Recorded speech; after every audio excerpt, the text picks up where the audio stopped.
2012 is truly an exciting year for one of our beautiful princesses.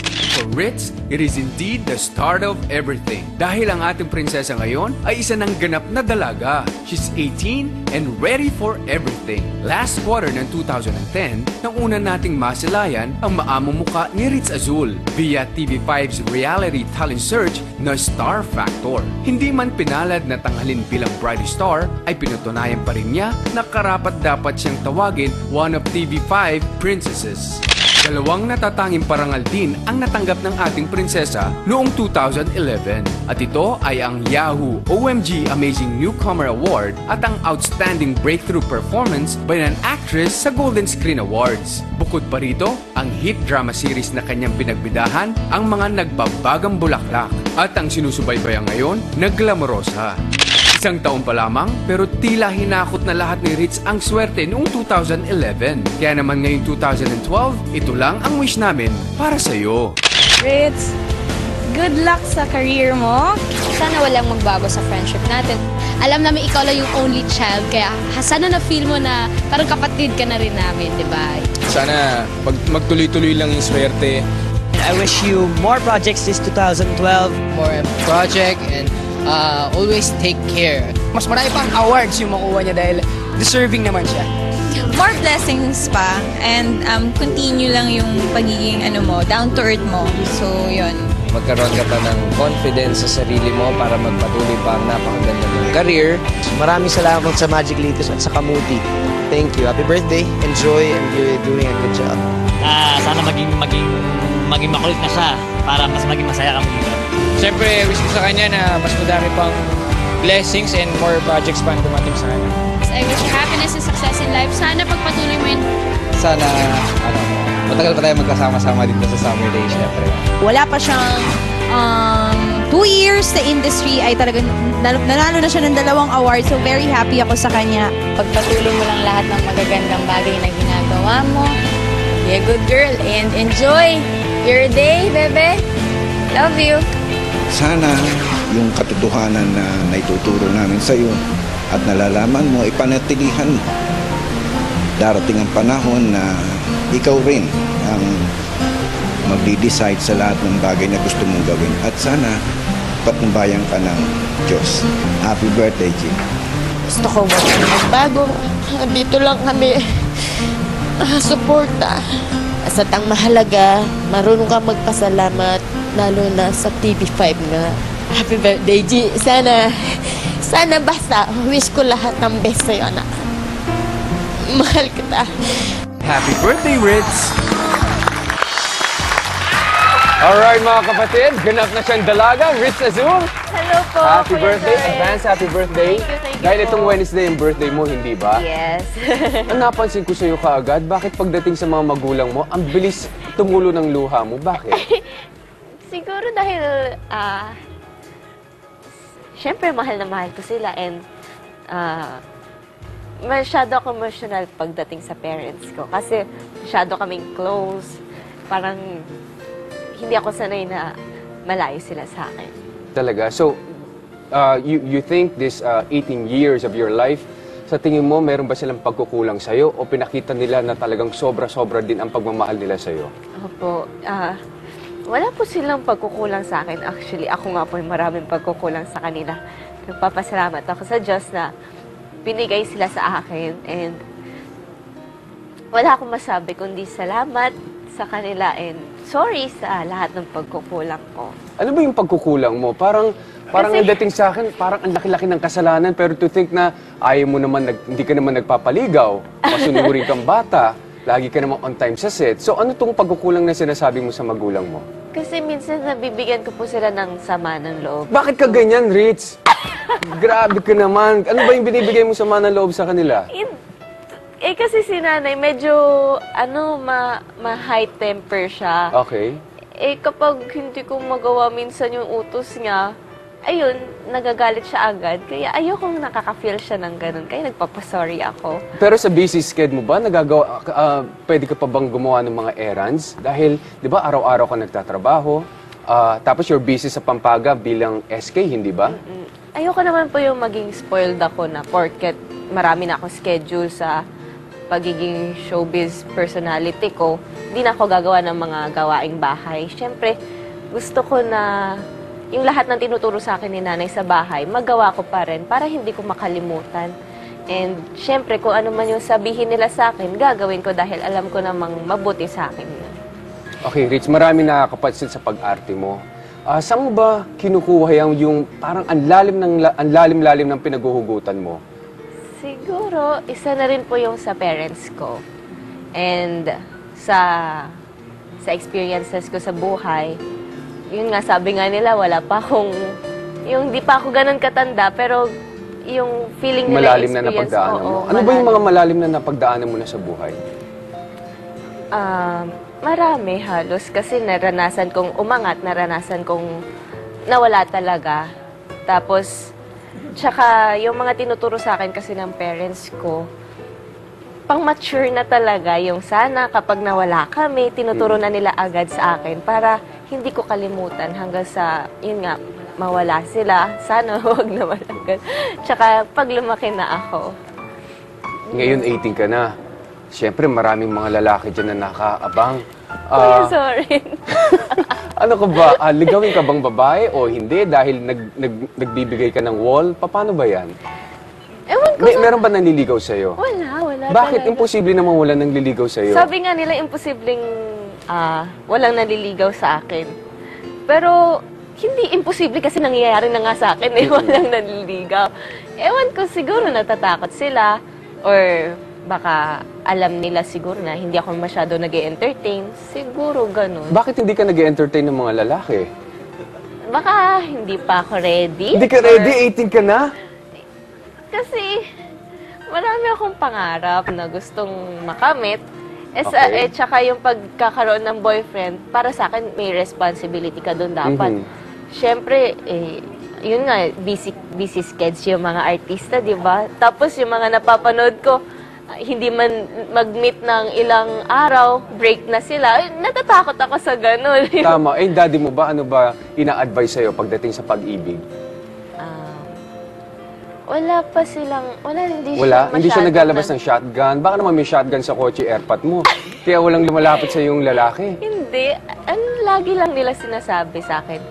Kapag may manligaw man sa'yo, sabihin mo lang sa amin. Tapos, para masabihan nila ako, ma-advisean nila ako. Ganun lang. Pero hindi naman sila nagko-close ng wall na walang manligaw sa akin.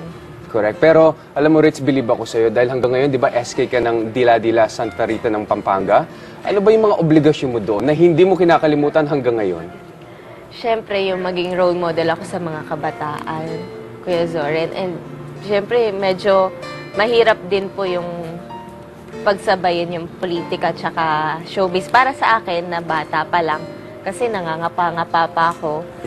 Tapos, ang hindi ko makakalimutan, yung mga session ko sa barangay, syempre, tsaka kung anong mga project na gusto kong ibigay sa mga kabataan sa amin. Okay, etong dadating mong birthday, no? Ayaw mong bigyan ng birthday gift ang sarili mo, pero gusto mo magbigay ng event sa mga kabataan. Saan ba mangyayari yan? Kasi parang usual na yung cotillion. Correct, oo. Ganon. Tsaka para sa akin, so ayaw mong gumastos doon? Ayaw kong gumastos ng ganon kabongga sa 18th birthday ko. Gusto ko, yung gagastusin ko doon, ibibigay ko na lang sa mga bata. Siguro sa Pampanga. Kasama ba dyan yung mga reporters natin dito na mabait naman sa'yo? Sige, kung gusto po. Oh, yan ha. Kasama kayo. Pero anyway, di ba yung pangarap mo maging binibining Pilipinas o maging Miss Universe, yan ba hanggang ngayon ay pangarap mo pa rin?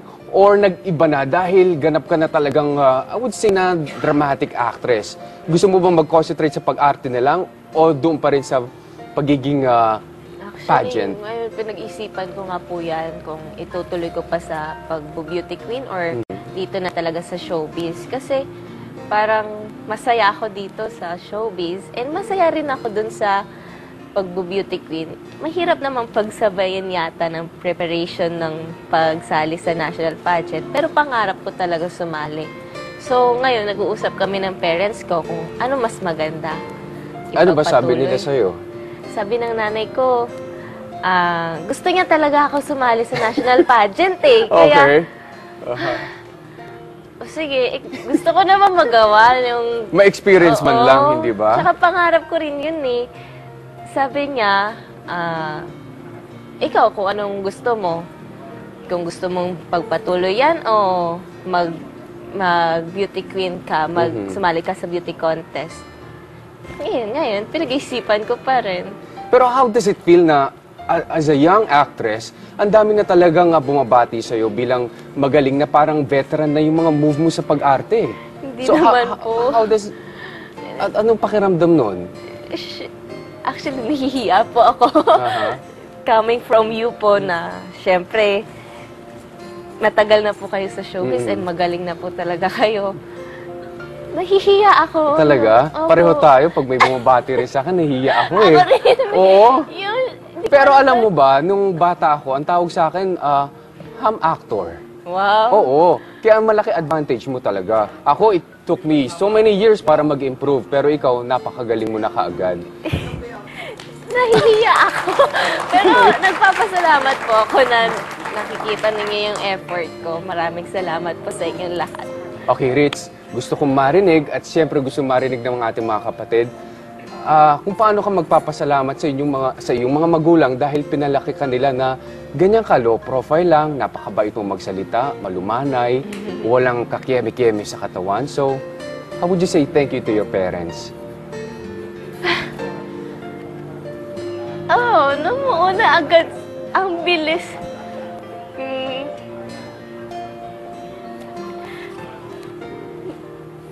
Nanay, Papa,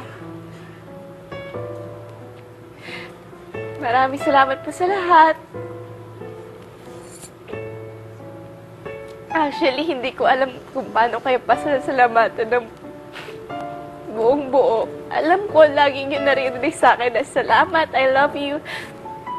Totoo, taos po yun sa puso ko and gusto ko na lahat ng gusto nyo sa akin mangyari. Alam ko na nag-iisa niyo akong anak. Kaya, maraming salamat po sa lahat. Totoo po yung sinasabi nila na walang ibang pagmamahal na matatanggap kundi sa magulang mo talaga. And syempre sa Diyos, maraming salamat at pinalaki niyo ko ng ganito na hindi tulad ng iba. Medyo, yun nga, sabi nila spoiled. Maraming salamat po sa inyo. I love you, I love you. Thank you, mga kapatid. Wala po kayo sa Glamorosa, sa paparazzi po kayo. Talagang mababalang talaga luha. Mababaw yung luha ko. Happy birthday, Happy birthday. Pwede po ba bumati? Sure. Ay, syempre, happy birthday din po sa lolo ko. Birthday po niya ngayon. Lolo Oscar Villafuerte and sa Lola Angelit. Naku po, malapit na rin yung birthday niya. And hello to Lolo Henry Lim, Lola Coring, Paula Bacani, Kapitan Dagi sa Lalila, Mayor Yoli Pineda, Governor Lilia Pineda. Maraming salamat po sa lahat. And thanks to Flawless, ABDG, and SM Accessories. Ayan, thank you, Ritz. Happy Thank birthday you. again. At of course, gusto kong batiin yung Kambal. Happy birthday. 11 years old na sila. Yes. Happy birthday! Happy birthday! And of course, si Bambi at saka ang kanyang kaibigan ni si Josie, alis na sila next week. Pambayad sa inyo. And now, Dalian. Happy birthday, Ritz! At hindi pa tapos ang selebrasyon ng ating magandang debutant dahil mas marami pang babati sa kanya sa Paparatsada. Panoorin natin ito.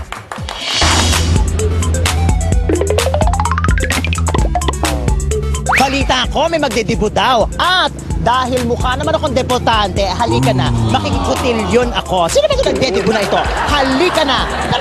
Teka, paano ako pupunta doon? Nakatungtong ako dito. Paano? Babaan niyo ako dito? Talaga kayo kung ano-ano pinagagawa niyo sa akin, no?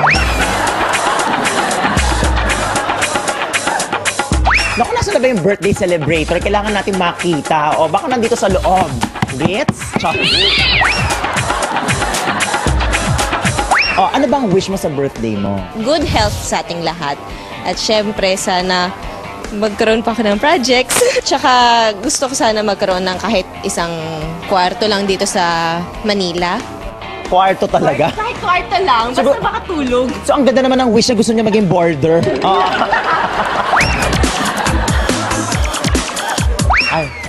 May kausap sa phone.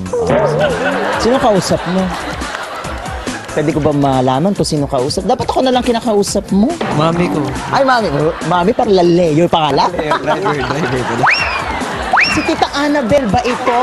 Ladies and gentlemen, no, mga kapatid, eto po si Tita Annabel. Ang peg ko sana, Zoe de Chanel, Miley Cyrus. Sabi ko, parang mas Annabel Rama. Ay, bakit maganda naman si Tita Annabel? Ay, oo naman. Matutuwa siya kasi pareho na kami may bang. May nakita sa'yo sa Trinoma, may holding hands ka. Na ano? Lalaki? Wala ah. Babae, pinag-shopping mo.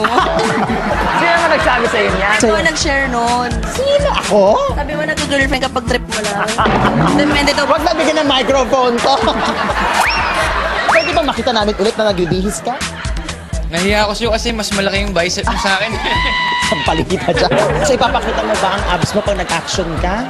Hindi lang abs. Ay. Lahat na. Ay, ikaw na. Pwede bang masilip? Patingnan. Tingnan natin. Ay! Confirm! Ano ka parang bibitayin ka? Ano tawag dyan? Hindi ko alam, necklace lang.